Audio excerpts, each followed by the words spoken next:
The Kansas City Royals are in the midst of yet another losing season. Despite winning a World Series in 2015 and going to another in 2014, the Royals fan base and local media continue to state that the reasons the Royals are losing is that they're in a small market rather than being poorly ran. Today, we're going to break down, are the Royals losing due to market size, or can small markets actually win in baseball? All of this and more coming up on today's Locked On Royals podcast on the Locked On Podcast Network, your teams every day. You are Locked On Royals, your daily Kansas City Royals podcast. Part of the Locked On Podcast Network, your team every day.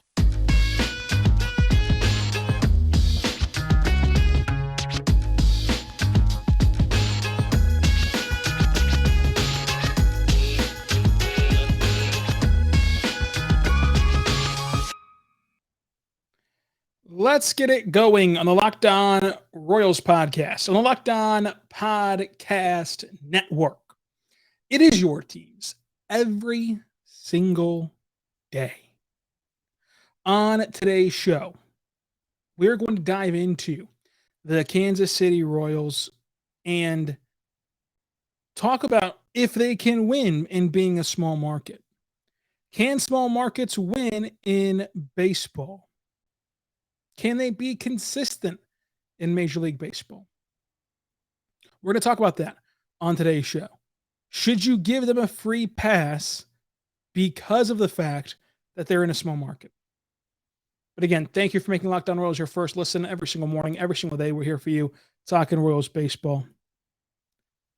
I want you to make sure you're checking out Locked On Chiefs because, folks, while it may be the offseason right now and they're currently in a 3-day-a-week cycle right now, they're going to ramp back up to 5 days a week whenever training camp opens in St. Joe's, and they're still giving you incredible content. For example, right now, you are getting predictions on who will make the cut, who will make the cut for the roster. So see what they think about the 53-man roster for the Chiefs as they enter their training camp period here in the next month.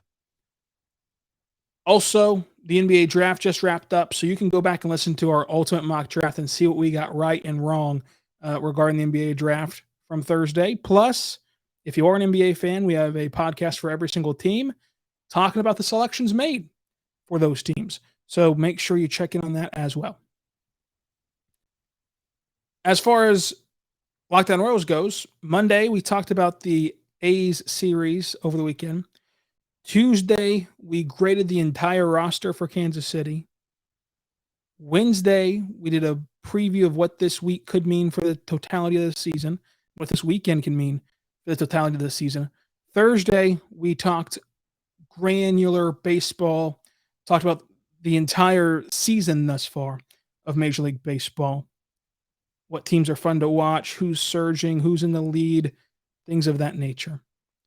But today I wanted to take the entire podcast and dedicate it to the idea that small market teams can't win and the Royals are just a victim of the big, bad, big markets, and they're playing an unfair game.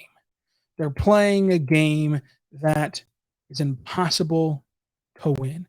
It's rigged against the Royals. That's what we're talking about today. And we're going to try to decipher what's true and what's false. Because there's been, from the mouthpieces of the organization, there's been a discontentment. There's been a lack of accountability for Dayton Moore, for the ownership groups, these last two. Now Sherman gets that same benefit. Well, they're in a small market. What do you expect them to do? Everything is against small market teams. What do you want them to do? It's an unfair game. Folks, you can win in small markets. The Royals went to 2 World Series. Won 1. The Royals have won 2 World Series in their history. Let's take a look at since 2000. Since 2000, the Royals have the worst record in baseball. We can even extend this back to the year I was born, 1997. Losing season, losing season, losing season, losing season, losing season, losing season. Above 500 once in 2003. Losing season, losing season, losing season, losing season, losing season, losing season, losing season, losing season, losing season. Above 500 in 2013. Above 500 in 2014. Above 500 in 2015. Above 500 in 2016. Right at 500 in 2016, obviously. And then losing season, losing season, losing season, losing season, losing season, losing season. 5 out of the last 25 years, the Royals have been 500 or better. That means for 20 of the last 25 years, they've been among the worst in baseball. And since Dayton Morse took over, they've been absolutely dreadful, despite winning a World Series and losing another. But it all comes back to this inferior complex of the Royals organization and thus the Royals mouthpieces. Oh, it's a small market issue. It's a baseball issue. It's not. It's a Dayton Moore issue. It's a Cal Eldridge issue. It's an ownership issue. It's a manager issue. It's not a small market issue. We can bring up dozens of examples of small market teams who have been respectable to consistently good over these last 25 years. The difference is they have baseball minds that think outside the box. They have baseball minds who find the edges. They have baseball minds who can develop and put guys in position to succeed. They don't have GMs and president of baseball ops living off of their community service. They have them living off of their baseball prowess. Dayton Moore is a community outreach guy. He's great at it. He's great at community outreach. He's great at linking the organization to the community, bonding the two together, helping out the community, doing everything for Kansas City, making the Royals a family-friendly and respected off the field organization. And that's great. But call him the community content leader and the community outreach leader and let someone else run baseball. Anyone who watched the World Series teams knew those teams won in spite of Ned Yost. Matheny's hiring has been a disaster.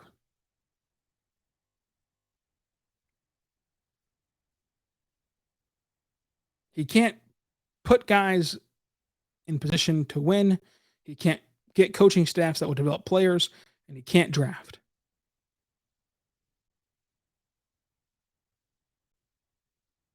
He can't do much of anything right.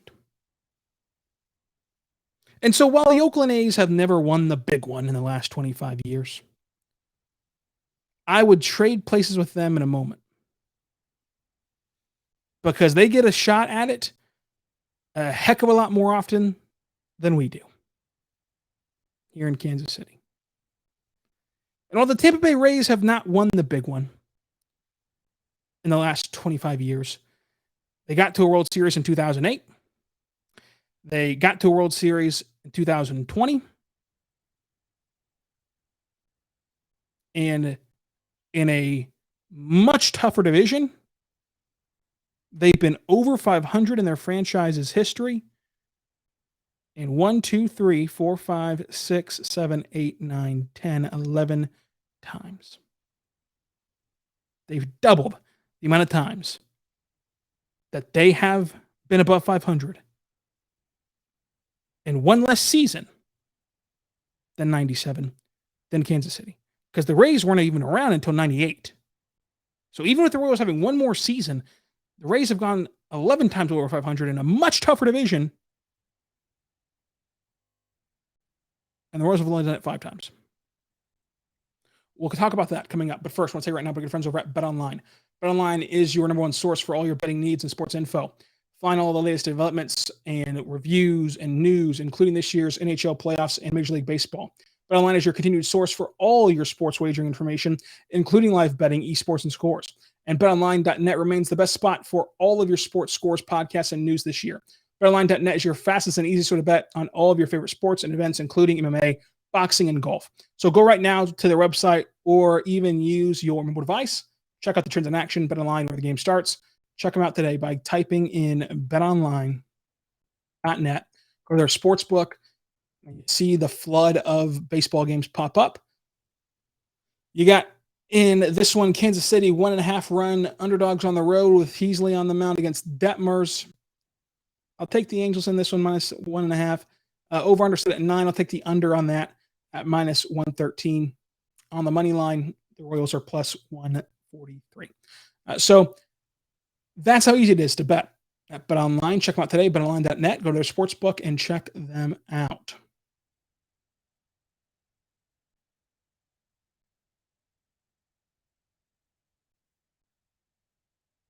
We are back on the Locked On Royals podcast, on the Locked On Podcast Network. Your teams every day. We're talking today about winning in small markets and how it shouldn't be used as an excuse, or it shouldn't be used as a crutch for the failures of Dayton Moore in this organization. Make sure you check out Locked On Chiefs, though. Great content about the Kansas City Chiefs, a well-ran franchise. Check out Locked On MLB for the national side of things. Check out MLB prospects for hopefully what's a bright future for Kansas City in the farm system. And, of course, draft coverage. They're going to be all over that. Went through the A's, went through the Rays. How about your own division? How about the division up in Cleveland? They lost the World Series in 97. They lost the World Series in 16. So you're telling me the difference in the Royals being considered a successful franchise since 97, if that's what you're going to argue, compared to Cleveland, is Lucas Duda not being able to throw a baseball? Is Carlos Correa not being able to feel the ground ball cleanly and sparking that rally? Because the Royals could have lost at every stage of that World Series run. Same with Cleveland. They could have beat the Cubs without that rain delay. Tampa Bay, 2 trips just like you, but the ball didn't bounce their way. So if you want to argue that the Royals are a sending of Gordon home from tying the World Series, and who knows what happens in Game 7 the rest of the way, whatever, you got to argue it for the other teams too. So the Rays and Guardians have made the same amount of World Series as the Royals in the last span of years with way more above 500 records.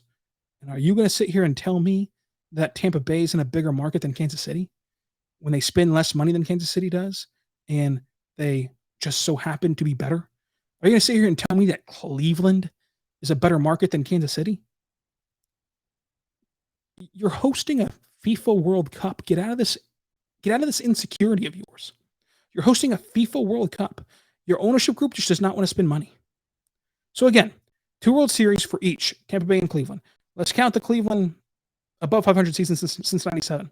1, 2, 3, 4, 5, 6, 7, 8, 9, 10, 11, 12, 13, 14, 15, 16, 17 seasons. 17 seasons. Now, of course, this season could technically still go below 500, but as of right now, they're above 500. So did I miss the memo whenever Oakland and Tampa Bay and Cleveland were considered to be big markets? Did I miss that memo? If I did, I apologize. You know what they all have in common? They all have a front office that actually knows what they're doing and actually understands baseball and understands how to find edges in baseball, understands how to develop talent, how to put them in position to succeed. Marlins have won 2 World Series since '97, and you've only won 1. So the Marlins, better franchise than you?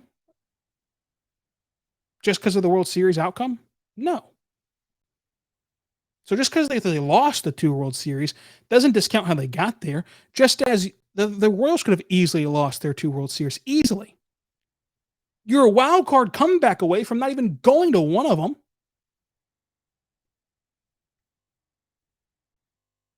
So stop holding up the 2015 World Series as that you're better than Tampa Bay or Cleveland or Oakland, and realize they are dominating you at every facet of team building, every facet of development, every facet of running a baseball organization. They're dominating you on the field as well. Because I've seen 500 or better seasons, one that was exactly 500, which I'm counting, in my entire life.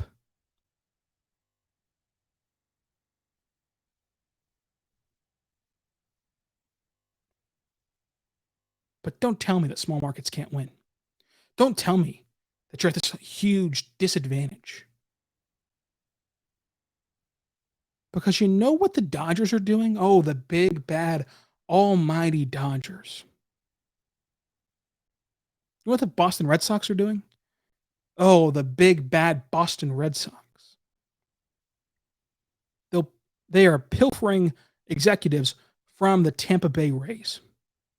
You know what the Houston Astros did? Yep, you guessed it. That's a sign, folks. The Rays got something you don't. They've got multiple people who understand baseball, who think baseball differently, who can help find the advantages and the margins. And if you give those people who can find advantages in the margin, if you give them a ton of money, they're going to give you something that the Dodgers are producing right now. But even if you don't, Tampa Bay is still incredible right now while losing some of their brain trust. Oakland's now going to tank this year, and they're as bad as you are this year. But again, the track record over the last 20 years shows they're going to take a huge step back this year and then be right back at it.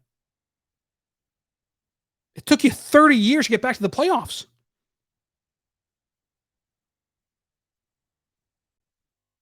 Don't tell me small markets can't win. Well-ran organizations win. Don't care about market size. I just do not care. Why is no one ever hiring from Dayton Moore's tree? Because Dayton Moore has no clue what he's doing. And this notion, because you have him on your show every month, that if he were to get fired tomorrow, that 29 teams will have to hire him. No, they won't. They won't. Might hire him to be the mouthpiece of the community and to go help them grow within their community, but they will not hire him to run the baseball ops.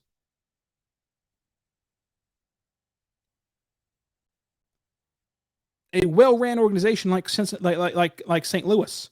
By the way, it would be a tough pill to swallow for any of you Kansas Cityans to admit that St. Louis is a better market than you, so you can't use that excuse. But what does St. Louis have? You guessed it, baseball people. And don't give me history, because Ozzie Smith ain't walking through that door. And the last time I checked, they've not signed a single free agent because Ozzie Smith did a backflip. The Cardinals are a well-ran organization that consistently wins despite not getting top free agent talent. Because they do it by knowing how to build a baseball team. Dayton Moore doesn't know how to do it.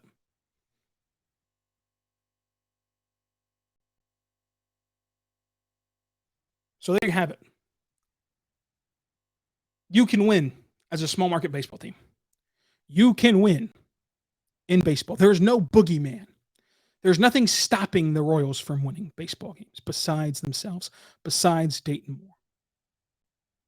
That's it. That's the only thing stopping themselves. If you hire baseball people, you're going to get results. If you hire baseball people, you're going to get results. Did I miss the memo whenever the Giants went out and signed 500 free agents at $1 bajillion apiece? Oh, I didn't think so. But what'd they do? They drafted well. They developed well. They took chances in trades to find the players that were forgotten about and players that they viewed that they can mold. And they became consistent winners. It's not about market size, folks. Especially not in baseball whenever you have thousands of players in your organization and you can't come up with 26 who can win you at least 500% of your baseball games. You can't come up with 26 guys that can win you 50% of your games or better. That's what you're telling me. Oh, by the way, those San Francisco Giants, yeah, they took Jacob Junis, who sucked in Kansas City. He has a career low ERA, sub 3 ERA. He'd be the best pitcher on the Royals staff right now. I got news for you, folks. Jacob Junis didn't get better. He didn't change anything inherently by himself. That's the Giants figuring things out with him. That's the Giants putting him on track to be successful, putting him in a spot to be successful, teaching him these little nuances about his repertoire to be better. That's the difference in winning and losing, not market size, not free agents. If it was about free agents, the Dodgers would have won a World Series much sooner than a fluky COVID year. If it was about money, the Yankees would have won a World Series more recently than they have. You've won a World Series in Kansas City more recently than the New York Yankees have. But it's all about money, right? It's all about free agents, right? It's all about big markets, right? Wrong. It's about baseball. It's about development. It's about team building. You don't have it. And until you get it, get ready for another 30-year playoff drought. Because the years keep coming, they don't stop coming. Ain't been back since 2015. We're 6 years removed. Gonna be 7, gonna be 8, gonna be 9, and then all of a sudden, that spirals into 30. And what do you have to show for it? You have that Dayton Moore banned pornography from the locker room. You have that Dayton Moore did a great job investing in the community. You have an owner who paid $1 to his minor leaguers during a pandemic, who did the bare minimum of human decency. That's what you have to show for it. And if you can live with that, more power to you. But for me, I would hope that we'd hold these people accountable and say, look, Dayton Moore, you're not getting the job done. Congrats on your fluky World Series appearance and win. Goodbye. Because I am here to tell you right now, if the Kansas City Chiefs were in this here, the entire city would riot. Remember what you did to Romeo Cornell, Todd Haley, Brody Croyle? Ring a bell for you? The Royals are not held to that same standard, and that's why you have a laughingstock of an organization. That's why you have an organization who, since 2000, despite going to 2 World Series, has the worst record in baseball since 2000, despite going to 2 World Series. Don't blame the market size. Blame Dayton Moore. Blame ownership. Blame the coaching staff. And don't blame the players, because Jacob Junis couldn't hit the brass out of a barn, much less the strike zone in Kansas City, and he's got a sub-3 ERA the second he leaves and goes to San Francisco. So don't say the players got to produce. You got to put them in position to produce. And furthermore, Dayton Moore's been the GM since 2004. These are his players. These are the players he handpicked, the players he wanted, the players he assembled. So if they're not good, if they suck, which they do, it comes back to Dayton Moore. He's not Lance Lightpool, who took over a program and still has not gotten his full list of rostered guys in yet and is still playing with other guys' players. He's been running the game since 2004. Over a decade-long run. These are all his guys. They all suck. And eventually, you have to be held accountable. That's all I got. Till Monday, be good. Be good to one another.